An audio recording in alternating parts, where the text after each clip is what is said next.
ಇಲ್ಲ ಇದೆತ್ತು ಕಾದೆತ್ತು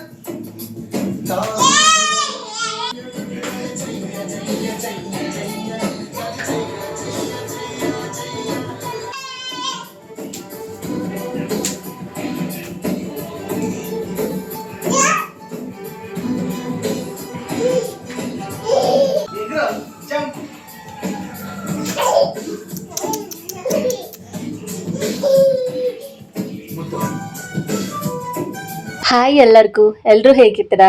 ಎಲ್ಲರೂ ಚೆನ್ನಾಗಿದ್ದೀರಾ ಅಂತ ಭಾವಿಸ್ತೀನಿ. Welcome to A V blogs Kannada. ಅಂದಾಗೆ ಇವತ್ತಿನ ಈ ವ್ಲಾಗ್ನ ಕಂಪ್ಲೀಟಾಗಿ ನೋಡಿ ಅಂತ ಕೇಳ್ಕೊತೀನಿ. ಎಲ್ಲೂ ಕೂಡ ಸ್ಕಿಪ್ ಮಾಡಿದೆ. ಐ ಹೋಪ್ ನಿಮಗೆ ಈ ವಿಡಿಯೋ ಇಷ್ಟ ಆಗುತ್ತೆ. ಇಷ್ಟ ಆದರೆ ಪ್ಲೀಸ್ ಒಂದು ಲೈಕ್ ಮೂಲಕ ಹಾಗೆ ಕಾಮೆಂಟ್ ಮೂಲಕ ತಿಳಿಸಿ. ಹಾಗೆ ನನ್ನ ಚಾನಲ್ಗೆ ಯಾರೆಲ್ಲ ಸಬ್ಸ್ಕ್ರೈಬ್ ಆಗಿಲ್ಲ ಪ್ಲೀಸ್ ಇವಾಗಲೇ ಸಬ್ಸ್ಕ್ರೈಬ್ ಆಗಿ ನನಗೆ ಸಪೋರ್ಟ್ ಮಾಡಿ ಅಂತ ಕೇಳ್ಕೊತೀನಿ. ಸರಿ, ಬನ್ನಿ ಇವತ್ತಿನ ವ್ಲಾಗ್ನ ಶುರು ಮಾಡೋಣ. ಇನ್ನೇನು ವರಲಕ್ಷ್ಮಿ ಹಬ್ಬ ಸ್ಟಾರ್ಟ್ ಆಗ್ತಿದೆಯಲ್ಲ, ಹಾಗಾಗಿ ಕಿಚನ್ ಕ್ಲೀನಿಂಗು ಕೂಡ ಸ್ಟಾರ್ಟ್ ಮಾಡಿಕೊಂಡೆ. ನೈಟೇ ರೇಷನ್ ಬಾಕ್ಸ್ಗಳನ್ನೆಲ್ಲ ತೊಳೆದು ಫ್ಯಾನ್ ಗಾಳಿಗೆ ಇಟ್ಟಿದ್ದೀನಿ. ಇನ್ನು ರೇಷನ್ ಬಾಕ್ಸ್ಗಳನ್ನೆಲ್ಲ ನೈಟೇ ವಾಶ್ ಮಾಡಿ ಇಟ್ಕೊಂಡೆ. ಯಾಕಂದರೆ ನೈಟ್ ಟೈಮ್ ಏನು ನಾವು ಅಡುಗೆ ಮನೆಗೆ ಹೋಗಿ ಏನು ಅಡುಗೆ ಮಾಡೋದಿಲ್ಲ ಅಲ್ವಾ, ಹಾಗಾಗಿ ನೈಟ್ ಟೈಮೇ ಬೆಟರು ಅಂತ ಹೇಳ್ಬಿಟ್ಟು ವಾಶ್ ಮಾಡಿಟ್ರೆ ಬೆಳಗ್ಗೆಗೆ ಬೇಗ ಎದ್ದು ರೇಷನ್ನ ಫಿಲ್ ಮಾಡಿಕೊಂಡ್ರೆ ಆ ಒಂದು ಕೆಲಸ ಮುಗಿಯುತ್ತೆ ಅಂತ ಹೇಳ್ಬಿಟ್ಟು ನೈಟೇನೆ ವಾಶ್ ಮಾಡಿಟ್ಟೆ. ನೈಟು ಇಷ್ಟೆಲ್ಲ ಕೆಲಸ ಮಾಡಿ ಹೋಗಿ ಮಲ್ಕೊಳ್ಳೋಣ ಅನ್ನೋಷ್ಟರಲ್ಲಿ 12 ಗಂಟೆ ಆಗಿತ್ತು. ಆಚೆಗೆ 1:15ಗೆಲ್ಲ ನನ್ನ ಮಗಳು ಎದ್ದೇ ಬಿಟ್ಲು. ಲೇಟಾಗಿ ಮಲಗಿದ್ರಿಂದ ನನಗೆ ಅಷ್ಟಾಗಿ ನಿದ್ದೆ ಬರ್ತಿರ್ಲಿಲ್ಲ, ಫೋನ್ ನೋಡ್ತಾ ಇದ್ದೆ. ಜೊತೆಗೆ ಪಾಪುನ ಎದ್ಬಿಟ್ಲು 1:15ಗೆಲ್ಲ. ಇನ್ನು ಅವಳ ಜೊತೆ ಸ್ವಲ್ಪ ಆಟ ಆಡಿಕೊಂಡು ಮಲಗಿಸೋಷ್ಟರಲ್ಲಿ 3 ಗಂಟೆ ಆಯಿತು. ಸರಿ, ಇವಾಗಲಾದರೂ ಮಲ್ಕೊಳ್ಳೋಣ ಅಂತ ಮಲ್ಕೊಂಡೆ. ಅದಾದಮೇಲೆ ಒಂದು 3:45ಗೆಲ್ಲ ಅಲಾರಾಮ್ ಇಟ್ಟಿದ್ದೆ. 4 ಗಂಟೆಗೆ ಅಡುಗೆ ಮನೆಗೆ ಹೋಗಬೇಕು, ಕೆಲಸ ಇದೆ ಅಂತ ಹೇಳ್ಬಿಟ್ಟು. ಹತ್ತತ್ರ ಇಲ್ಲಾಂದ್ರೂ ಒಂದು ಅರ್ಧ ಗಂಟೆ ನಿದ್ದೆ ಮಾಡಿರ್ಬೋದು ಅಷ್ಟೇ. ಇವತ್ತು ನಾನು 3:45ಗೆ ಎಚ್ಚರ ಆಯಿತು. ಫ್ರೆಶ್ ಅಪ್ ಆಗಿಬಿಟ್ಟು ಡೈರೆಕ್ಟಾಗಿ ಅಡುಗೆ ಮನೆಗೆ ಹೋಗಿ ಒಂದು ಗ್ಲಾಸ್ ಬಿಸಿನೀರು ಕುಡಿದೆ. ಫ್ಯಾಟ್ ಬರ್ನಿಂಗ್ ಡ್ರಿಂಕ್ನೆಲ್ಲ ರೆಡಿ ಮಾಡ್ಕೊಳ್ಳೋಷ್ಟು ಟೈಮ್ ಇರಲಿಲ್ಲ, ಹಾಗಾಗಿ ಸಿಂಪಲ್ಲಾಗಿ ಬಿಸಿನೀರು ಕಾಯಿಸ್ಕೊಂಡ್ಬಿಟ್ಟು ಅದಕ್ಕೆ 1 ಸ್ಪೂನ್ ಚಿಯಾ ಸೀಡ್ಸ್ ನೈಟೇ ಯಾವಾಗಲೂ ನೆನೆಸಿಟ್ಟಿರ್ತೀವಿ, 1 ಸ್ಪೂನ್ ಆ್ಯಡ್ ಮಾಡಿಕೊಂಡು ಅದ್ರ ಜೊತೆಗೆ ನಿಂಬೆ ರಸ ಸೇರಿಸ್ಕೊಂಡು ಬೇಗ ಬೇಗ ಕುಡಿದ್ಬಿಟ್ಟು ಕೆಲಸ ಸ್ಟಾರ್ಟ್ ಮಾಡಿಕೊಂಡೆ. ಬಾಕ್ಸ್ಗಳೆಲ್ಲ ವಾಶ್ ಆಗಿದೆಯಲ್ಲ, ನಿಧಾನಕ್ಕೆ ಎದ್ದು ಫಿಲ್ ಮಾಡ್ಕೊಂಡ್ರೆ ಆಯಿತು ಅಂತ ಅಂದ್ಕೊಂಡೆ. ಬಟ್ ಏನಂದರೆ ಬೆಳಗ್ಗೆಗೆ ಟಿಫನ್ಗೆ ಆಗಿರ್ಬೋದು, ಅಡುಗೆಗಾಗಿರ್ಬೋದು ರೇಷನ್ ಬೇಕಲ್ವಾ. ಒಂದೊಂದೇ ಅಂದರೆ ಕವರ್ಗೆ ಕಟ್ಟಿಟ್ಟಿದೆ ನೈಟೇ ರೇಷನ್ ಎಲ್ಲ.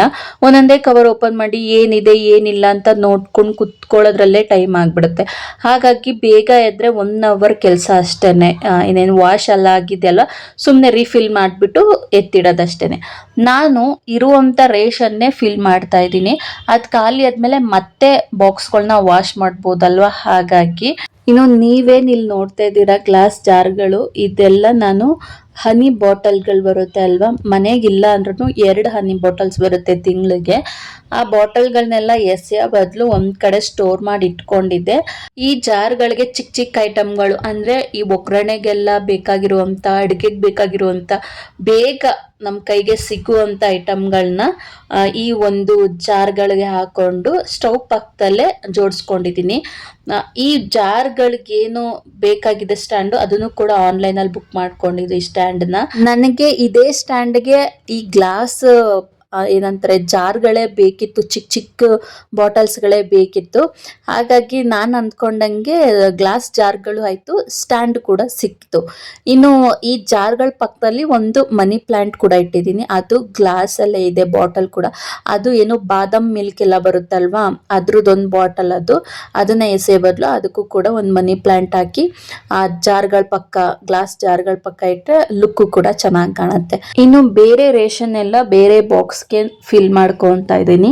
ನಾನು ಆಗಲೇ ಹೇಳ್ದಾಗೆ ಸ್ವಲ್ಪ ಏನಿದೆ ಅದನ್ನೇ ಫಿಲ್ ಮಾಡ್ಕೊತಾ ಇದ್ದೀನಿ. ಎಕ್ಸ್ಟ್ರಾ ಇದೆ, ನಾನು ಫಿಲ್ ಮಾಡ್ಕೊತಾ ಇಲ್ಲ. ಇದು ಖಾಲಿ ಆದಮೇಲೆ ಮತ್ತೆ ಬಾಕ್ಸ್ಗಳನ್ನ ವಾಶ್ ಮಾಡಿ ಫುಲ್ ಫಿಲ್ ಮಾಡ್ಕೋಬೋದು. ಅದು ಖಾಲಿ ಆದಮೇಲೆ ಮತ್ತೆ ನಾವು ಫುಲ್ ಫಿಲ್ ಮಾಡ್ಕೋಬೋದು. ಅದಕ್ಕೋಸ್ಕರ ಎಷ್ಟಿದೆ ಅಷ್ಟೇ ರೇಷನ್ನ ಫಿಲ್ ಮಾಡ್ಕೊತಾ ಇದ್ದೀನಿ.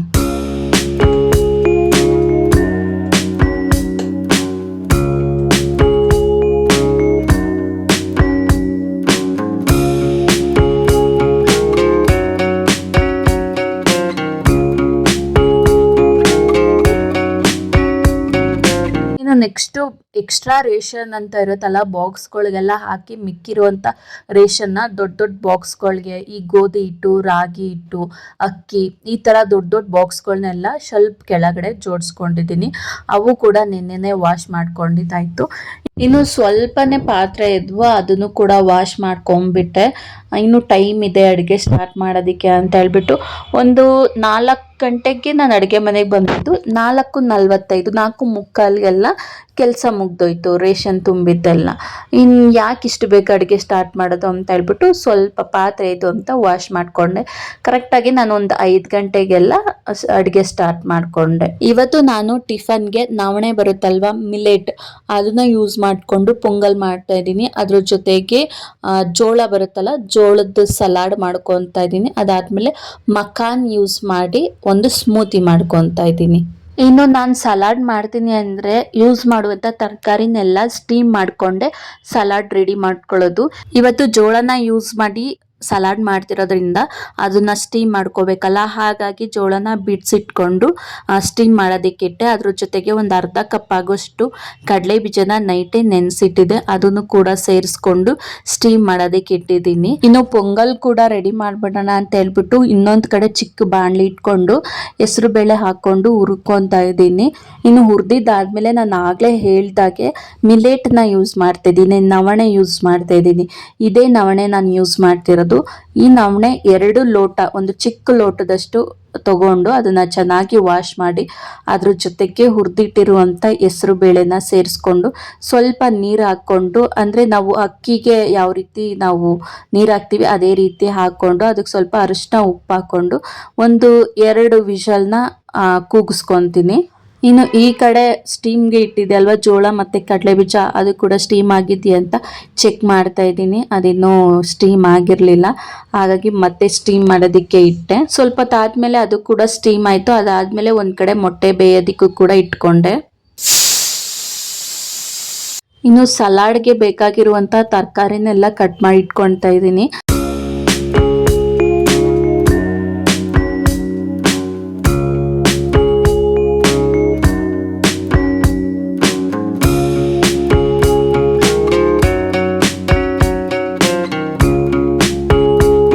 ಇನ್ನು ನೆಕ್ಸ್ಟು ಒಂದು ಬೌಲ್ ತೊಗೊಂಡು ಅದಕ್ಕೆ ಒಂದು ಅರ್ಧ ಕ್ಯಾಪ್ಸಿಕಮ್ ಕಟ್ ಮಾಡಿ ಇಟ್ಕೊಂಡಿದ್ದಲ್ವ ಅದನ್ನು ಸೇರಿಸ್ಕೊತಾ ಇದ್ದೀನಿ.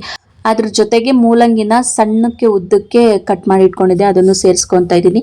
ಇನ್ನು ಸಣ್ಣಕ್ಕೆ ಹಚ್ಚಿರುವಂಥ ಈರುಳ್ಳಿ, ಟೊಮೊಟೊ ಜೊತೆಗೆ ಸೌತೆಕಾಯಿನೂ ಕೂಡ ಆ್ಯಡ್ ಮಾಡ್ಕೊತಾ ಇದ್ದೀನಿ. ಹಾಗೆ ಇವತ್ತಿನ ಈ ಸಲಾಡ್ಗೆ ಡ್ರೆಸ್ಸಿಂಗ್ ಕೂಡ ರೆಡಿ ಮಾಡ್ಕೊಳ್ಳೋಣ ಬನ್ನಿ. ಇಲ್ಲಿ ನಾನು 1 ಕಪ್ಗೆ 1 ಸ್ಪೂನಷ್ಟು ಆಯಿಲ್ನ ಸೇರಿಸ್ಕೊತಾ ಇದ್ದೀನಿ. ಅದ್ರ ಜೊತೆಗೆ ಸ್ವಲ್ಪ ಪೆಪ್ಪರ್ ಪುಡಿ, ಅದಾದಮೇಲೆ ಸ್ವಲ್ಪ ಉಪ್ಪಿನ ಪುಡಿ, ಚಿಲ್ಲಿ ಫ್ಲೇಕ್ಸ್ ಇಷ್ಟನ್ನು ಆ್ಯಡ್ ಮಾಡಿಕೊಂಡು ಲಾಸ್ಟಿಗೆ ಸ್ವಲ್ಪ ನಿಂಬೆ ರಸ ಸೇರಿಸ್ಕೊಂಡು ಚೆನ್ನಾಗಿ ಮಿಕ್ಸ್ ಮಾಡಿದ್ರೆ ಈ ಒಂದು ಡ್ರೆಸ್ಸಿಂಗ್ ರೆಡಿ ಆಗುತ್ತೆ ಸಲಾಡ್ಗೆ. ಇನ್ನು ಸಲಾಡ್ಗೆ ಲಾಸ್ಟಿಗೆ ಸ್ವಲ್ಪ ಕೊತ್ತಂಬರಿ ಸೊಪ್ಪನ್ನು ಕಟ್ ಮಾಡಿ ಹಾಕೊತಾ ಇದ್ದೀನಿ. ಇನ್ನು ಲಾಸ್ಟಿಗೆ ನಾವು ಆಗಲೇ ಬೇಯಿಸಿಟ್ಟಿರುವಂಥ ಜೋಳ ಮತ್ತು ಕಡಲೆ ಬೀಜನ ಆ್ಯಡ್ ಮಾಡಿಕೊಂಡು ಅದ್ರ ಜೊತೆಗೆ ಸ್ವಲ್ಪ ಪನ್ನೀರ್ನ ಕೈಯಲ್ಲೇ ಪುಡಿ ಪುಡಿ ಮಾಡಿಟ್ಕೊಂಡಿದೆ, ಅದನ್ನು ಕೂಡ ಒಂದು 1/4 ಕಪ್ಪಷ್ಟು ಹಾಕ್ಕೊಂಡ್ರೆ ಸಾಕು. ಹಸಿನೇ ಹಾಕ್ಕೊತಾ ಇದ್ದೀನಿ, ಹುರಿದು ಏನು ಹಾಕ್ಕೊತಾ ಇಲ್ಲ. ಅದಾದಮೇಲೆ ನಾವು ಏನು ರೆಡಿ ಮಾಡಿ ಇಟ್ಕೊಂಡಿದ್ದೀವಿ ಡ್ರೆಸ್ಸಿಂಗ್ನ, ಅದನ್ನು ಕೂಡ ಸೇರಿಸ್ಕೊಂಡ್ರೆ ಸಲಾಡ್ ರೆಡಿ ಆಗೋಗುತ್ತೆ. ಇನ್ನು ಸಲಾಡ್ ರೆಡಿ ಆದಮೇಲೆ ಪೊಂಗಲ್ಗೂ ಕೂಡ ರೆಡಿ ಮಾಡ್ಕೊತಾ ಇದ್ದೀನಿ. ಆಗಲೇ ನಾವು ನವಣೆ ಮತ್ತು ಹೆಸರು ಬೇಳೆನ ಬೇಯಿಸಿಟ್ಕೊಂಡಿದ್ವಲ್ಲ ಅದು ಕೂಡ ರೆಡಿ ಆಗಿದೆ. ಅದಾದಮೇಲೆ ಒಗ್ಗರಣೆಗೂ ಕೂಡ ಎಲ್ಲ ರೆಡಿ ಮಾಡಿಕೊಂಡೆ. ಇನ್ನು ಸ್ಟವ್ ಮೇಲಿರುವಂಥ ಕುಕ್ಕರ್ನ ಸೈಡ್ಗೆ ಎತ್ತಿಟ್ಬಿಟ್ಟು ಸ್ಟವ್ ಮೇಲೆ ಒಂದು ಚಿಕ್ಕ ಬಾಣಲಿ ಇಟ್ಕೊಂಡು ಅದಕ್ಕೆ ಒಂದು 2 ಸ್ಪೂನಷ್ಟು ಆಯಿಲ್ನ ಆ್ಯಡ್ ಮಾಡಿಕೊಂಡು ಮೆಣಸು, ಜೀರಿಗೆ, ಸ್ವಲ್ಪ ಗೋಡಂಬಿನ ಸೇರಿಸ್ಕೊಂಡು ಚೆನ್ನಾಗಿ ಹುರ್ಕೊಂಡೆ. ಅದಾದಮೇಲೆ ಬೆಳ್ಳುಳ್ಳಿನ ಜಜ್ಜಿ ಅದನ್ನು ಕೂಡ ಸೇರಿಸ್ಕೊಂಡಿದ್ದೀನಿ. ಸ್ವಲ್ಪ ಕರ್ಬೇವಿನ ಸೊಪ್ಪು ಸೇರಿಸ್ಕೊಂಡು ಚೆನ್ನಾಗಿ ಫ್ರೈ ಆದಮೇಲೆ ಸೈಡ್ಗೆ ಎತ್ತಿಟ್ಕೊಂಡು ಅದೇ ಸ್ಟವ್ ಮೇಲೆ ನಾವು ಆಗಲೇ ಬೇಯಿಸಿಟ್ಕೊಂಡಿರುವಂಥ ನವಣೆ ಮತ್ತು ಹೆಸರು ಬೇಳೆಗೆ ನಾವೇನು ಮಾಡಿಟ್ಕೊಂಡಿದ್ದೀವಿ ಒಗ್ಗರಣೆ, ಅದನ್ನು ಸೇರಿಸ್ಕೊಂಡು ಚೆನ್ನಾಗಿ ಮಿಕ್ಸ್ ಮಾಡ್ಕೋಬೇಕು. ಇನ್ನು ಬೇಯಬೇಕಾದ್ರೆ ಸ್ವಲ್ಪ ಉಪ್ಪು ಹಾಕಿದೆ, ಆದರೂ ಕೂಡ ಕಮ್ಮಿ ಇತ್ತು. ಇನ್ನೊಂದು ಸ್ವಲ್ಪ ಉಪ್ಪನ್ನ ಆ್ಯಡ್ ಮಾಡಿಕೊಂಡು ಚೆನ್ನಾಗಿ ಮಿಕ್ಸ್ ಮಾಡಾದ್ಮೇಲೆ ಈ ಲಿಡ್ ಏನಿದೆ ಅದ್ರ ವಿಷಲ್ ತೆಗೆದ್ಬಿಟ್ಟು 1-2 ನಿಮಿಷದವರೆಗೆ ಹಾಗೆ ಕ್ಲೋಸ್ ಮಾಡಿ ಇಟ್ಕೊಂಡ್ರೆ ಒಂದು ಸ್ವಲ್ಪ ಸಿಮ್ಮಲ್ಲಿ ಇಕ್ಕೊಬೇಕು ಫ್ಲೇಮ್ನ. ಒಂಚೂರು ಸಣ್ಣ ಕುದಿ ಬರುತ್ತೆ ಆ ಸಣ್ಣ ಕುದಿ ಬಂದಮೇಲೆ ರೆಡಿಯಾಗಿದೆ ಅಂತ. ಇನ್ನು ಒಂದು ಕಡೆ ಪೊಂಗಲ್ ಕೂಡ ರೆಡಿ ಆಯಿತು. ಇನ್ನೊಂದು ಕಡೆ ಮೊಟ್ಟೆ ಬೇಯಿಸಿಟ್ಕೊಂಡಿದ್ದೆ ಅಲ್ವಾ, ಅದಕ್ಕೂ ಕೂಡ ಉಪ್ಪು ಖಾರ ಎಲ್ಲ ಹಾಕಿ ಫ್ರೈ ಮಾಡಿದ್ದಾಯಿತು ಬಾಕ್ಸ್ಗೆ ನನ್ನ ಹಸ್ಬೆಂಡ್ಗೆ. ಇನ್ನು ಇವತ್ತು ಮಕಾನ್ನ ಯೂಸ್ ಮಾಡಿ ಸ್ಮೂತಿ ಮಾಡ್ತೀನಿ ಅಂತ ಹೇಳಿದ್ದೆ ಅಲ್ವಾ, ಸೊ ಬನ್ನಿ ಸ್ಮೂತಿನ ರೆಡಿ ಮಾಡ್ಕೊಳ್ಳೋಣ. ಒಂದು ಚಿಕ್ಕ ಬಾಣಲಿಗೆ ಒಂದು ಸ್ವಲ್ಪ ಮಕಾನ ಹಾಕೊಂಡಿದ್ದೀನಿ. ಅಂದರೆ ಜನ ಎಷ್ಟಿದ್ದಾರೆ ಅದ್ರ ಮೇಲೆ ನೀವು ಮಕಾನ ಸೇರಿಸ್ಕೋಬೋದು. ನಾನು ಸ್ವಲ್ಪನೇ ತೊಗೊಂಡಿದ್ದೀನಿ, ನನಗೆ ನನ್ನ ಹಸ್ಬೆಂಡ್ಗೆ ಇಬ್ರಿಗೇನೆ. ಅದನ್ನು ಕೂಡ ಚೆನ್ನಾಗಿ ಫ್ರೈ ಮಾಡಿ ಎತ್ತಿಟ್ಕೊಂಡು ಅದೇ ಬಾಣಲಿಗೆ ಕುಂಬಳಕಾಯಿ ಬೀಜ ಜೊತೆಗೆ ಅಗಸೆ ಬೀಜನ ಸೇರಿಸ್ಕೊಂಡು ಚಟಪಟ ಅನ್ನೋವರೆಗೆ ಫ್ರೈ ಮಾಡಿಕೊಂಡ್ರೆ ಸಾಕು. ಇನ್ನು ಇವತ್ತು ಸ್ಮೂತಿಗೆ ದಾಳಿಂಬೆ ಹಣ್ಣು, ಗೋಡಂಬಿ, ಬಾದಾಮಿ ಜೊತೆಗೆ ಆಗಲೇ ಹುರಿದಿಟ್ಕೊಂಡಿರುವಂಥ ಮಕಾನ ಜೊತೆಗೆ ಕುಂಬಳಕಾಯಿ ಬೀಜ, ಅದಾದಮೇಲೆ ಅಗಸೆ ಬೀಜನೂ ಸೇರಿಸ್ಕೊಂಡು ಸ್ಮೂತಿ ಮಾಡಿಕೊಂಡ್ರೆ ರೆಡಿ ಆಗೋಗುತ್ತೆ. ಇನ್ನು ನಾನು ಇಲ್ಲಿ ಸ್ವಲ್ಪನೇ ತೊಗೊಂಡಿದ್ದೀನಿ, ಅಂದರೆ ನನಗೆ ನನ್ನ ಹಸ್ಬೆಂಡ್ಗೆ ಆಗಿರೋದ್ರಿಂದ ಅವ್ರಿಗೆ ಸದ್ಯಕ್ಕೆ ಇವಾಗ ಅಷ್ಟೇ ಸ್ಮೂತಿ ರೆಡಿ ಮಾಡ್ತಾಯಿದ್ದೀನಿ. ನಾನು 10-11 ಗಂಟೆ ಮೇಲೇ ಕುಡಿಯೋದ್ರಿಂದ ಆವಾಗಲೇ ರೆಡಿ ಮಾಡ್ಕೊಳ್ಳೋಣ ಅಂತ ಎತ್ತಿಟ್ಕೊತಾ ಇದ್ದೀನಿ. ಇನ್ನು ಇದನ್ನೆಲ್ಲ ಸೇರಿಸಿದಾದ್ಮೇಲೆ ಲಾಸ್ಟಿಗೆ ಸ್ವಲ್ಪ ಹಾಲನ್ನ ಸೇರಿಸ್ಕೊಂಡು ಸ್ವಲ್ಪ ನೀರು ಸೇರಿಸ್ಕೊಂಡು ಹನಿ ಹಾಕೊತಾ ಇದ್ದೀನಿ ಸ್ವೀಟ್ಗೆ. ಇಲ್ಲಿ ನಾನು ಸ್ವೀಟ್ ಬೇಡ ಅಂದರೆ ಹಾಗೆ ನೀವು ಸ್ಮೂತಿನ ರೆಡಿ ಮಾಡ್ಕೊಂಡು ಕುಡಿಬೋದು. ಹಾಗೆ ಸದ್ಯಕ್ಕೆ ಇವತ್ತಿನ ಈ ವಿಡಿಯೋನ ಇಲ್ಲಿಗೆ ಎಂಡ್ ಮಾಡ್ತಾ ಇದ್ದೀನಿ. ಈ ವಿಡಿಯೋ ಇಷ್ಟ ಆದರೆ ಪ್ಲೀಸ್ ಒಂದು ಲೈಕ್ ಮೂಲಕ ತಿಳಿಸಿ, ಹಾಗೆ ಸಬ್ಸ್ಕ್ರೈಬ್ ಆಗೋದ್ರ ಮೂಲಕ ಪ್ಲೀಸ್ ನನಗೆ ಸಪೋರ್ಟ್ ಮಾಡಿ ಅಂತ ಕೇಳ್ಕೊತೀನಿ. Thank you.